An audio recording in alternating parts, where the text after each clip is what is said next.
Assalamualaikum warahmatullahi wabarakatuh.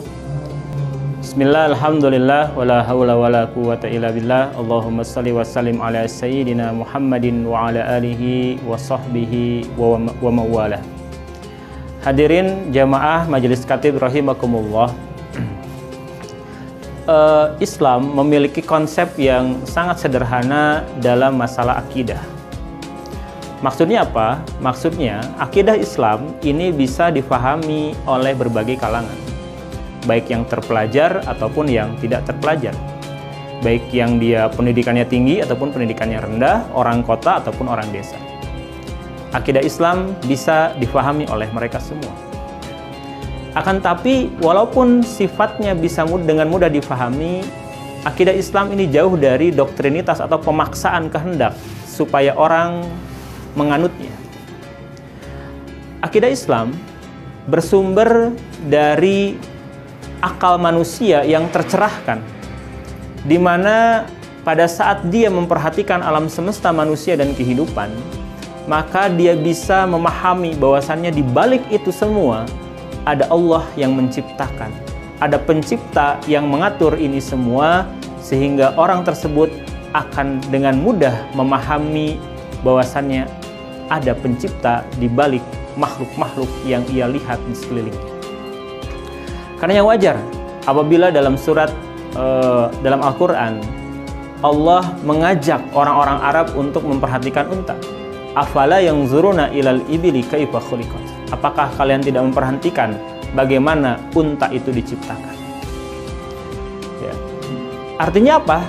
Orang Arab sehari-hari ngelihat unta. Maka Al-Quran mengajak kepada mereka untuk memikirkan bagaimana unta itu diciptakan. Ya. Atau misalnya, hal yang paling sederhana adalah Al-Quran mengajak agar seorang itu melihat, memikirkan tentang penciptaan dirinya sendiri. Ya.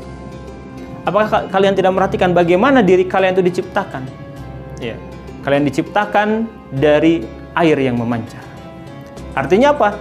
Tidak perlu jauh-jauh, cukup dia memperhatikan dirinya sendiri, maka apa? Maka dia bisa memahami bahwasannya semua itu ada Allah yang menciptakan. Lalu juga dia bisa memahami ada Allah yang mengatur.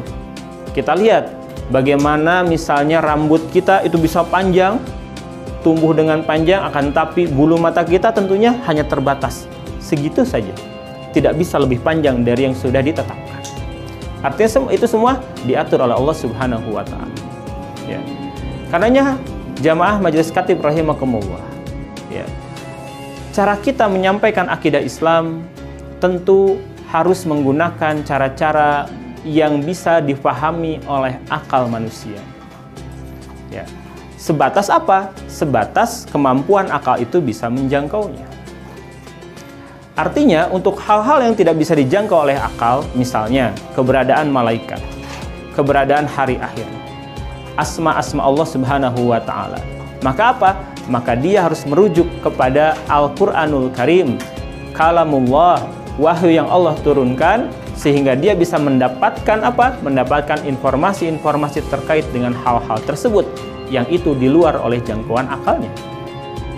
Karenanya jamaah rahimakumullah, perlu juga kita buktikan bahwasannya Al-Quran ini adalah firman Allah Subhanahu wa Ta'ala. Kita perhatikan, di dalam Al-Quran banyak sekali tantangan kepada orang-orang Arab untuk yang membuat serupa dengan Al-Quran. Ya.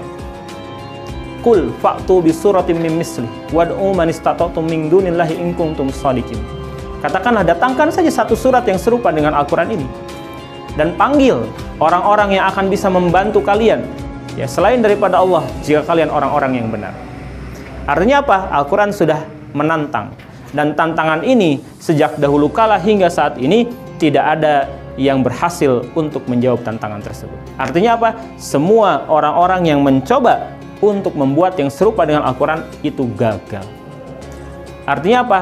Mutlak Al-Quran ini adalah firman Allah Subhanahu wa Ta'ala, ya, dan bukan bersumber dari kalam Rasulullah atau ucapan atau pikiran Nabi SAW saja, tapi ini benar-benar wahyu yang diturunkan oleh Allah melalui malaikat Jibril. terakhir perlu difahami bahwasannya walaupun Al-Quran disampaikan melalui lisan Nabi, akan tapi lisan Nabi ini dibimbing oleh wahyu. Wa ma yantiqu anil hawa in huwa illa wahyu yuha. Tidaklah yang dikatakan oleh beliau, oleh Nabi SAW adalah bersumber dari hawa nafsunya, semata-mata itu adalah wahyu yang diturunkan kepada Nabi SAW. Sekian yang bisa saya sampaikan. Wabillahi taufiq wal hidayah. Wassalamualaikum warahmatullahi wabarakatuh.